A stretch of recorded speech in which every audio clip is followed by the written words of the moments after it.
Hi, and welcome to a new LogAir tutorial. We will walk you through installing and setting up the Android application for visualizing the data that you collect with your LogAir device. To do that, we are going to open a browser in your phone and go to the link that you can find in the booklet that comes with your device. This will open a download box. We're going to accept the download, and while it is downloading, we'll wait a bit. And after it finishes, you will see the open button.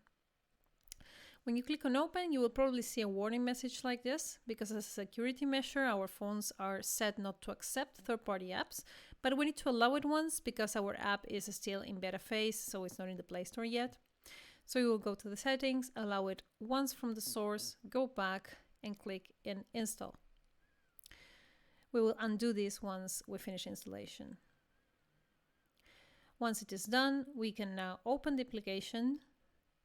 And the very important thing to do is to configure it. So we need to, first of all, make sure that data is shared with our servers, then that we can use network data when Wi-Fi is not available, and that we can access GPS location. We confirm all the parameters.